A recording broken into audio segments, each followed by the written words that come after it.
Okay, there we go. I'm just gonna play Minecraft while I record crap, I guess. I don't know.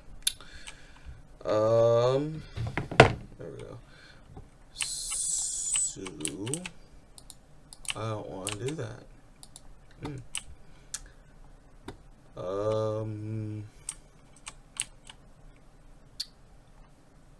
The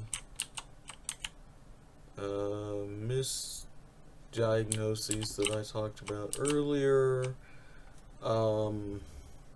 were actually 2 and 4.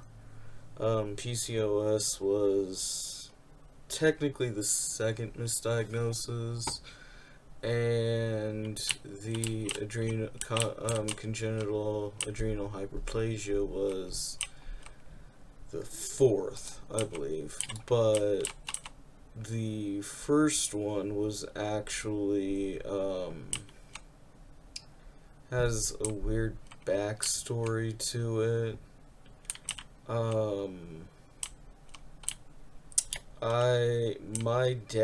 My parents divorced when I was 4 years old. It was immediately after my 4th birthday. And my dad vanished from my life for a few years there, and he didn't start coming back into my life until I was about 7 years old. And when he came back into my life, it was pretty grim. So I started seeing a therapist during this time, and then I started apparently I was moody. I can't imagine why I was moody. But so then they sent me to see a psychiatrist. I was about 7 or 8 I was 8. And the issue with that is, at the time, everybody was trying to give my dad visitation. So I was with him every other weekend, and I was with my mom every other weekend, and my psychiatrist visits correlated mostly around whose weekend it was. Like, they were right on that Monday or that Tuesday after one of the weekends. And I was not calm. I was never calm during these periods. So I got a couple of different labels going my direction at that point. The first one being ADHD combined with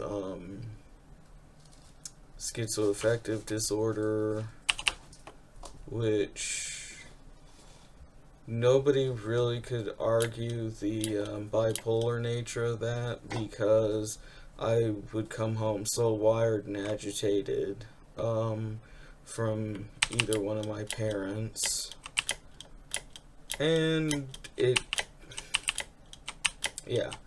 but that was the first real big misdiagnosis, because I would talk to the psychiatrist, I would talk to the therapist, and back when I was 7 or 8 years old, I was indicating I think something is really off about me, but nobody was looking into it. And because somebody decided to label me as schizoaffective,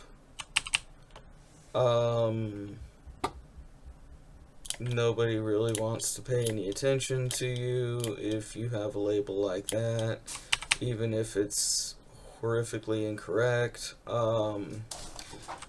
I didn't know they had labeled me as schizoaffective. I knew when I was a teenager going to...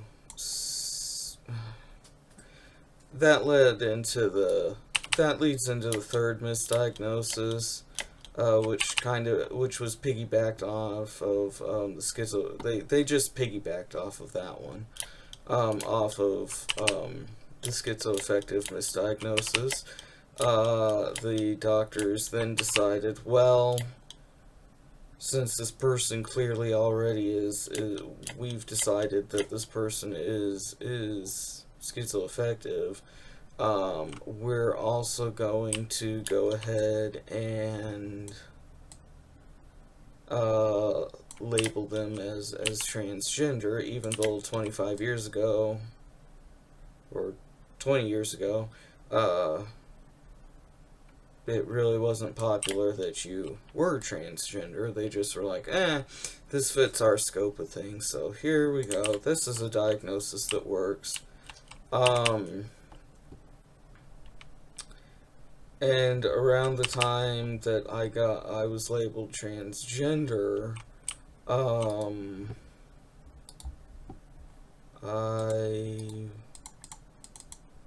was already starting to sprout the beard and the voice was changing, so it didn't make a lot of sense to me that was what they were going with, was transgender. It didn't feel right, it didn't seem right, it didn't look right. But they were more interested in not doing any testing at this time period. The diagnosis of being transgender did come after the PCOS diagnosis, though, but not before the congenital adrenal hyperplasia misdiagnosis. And I got to hear this, well, just be happy you're trans, and I was like, well, it's not that I'm not happy to have some sort of way to describe what is happening. It just didn't feel right. But they pretty much were ignoring. They even ignored the fact that my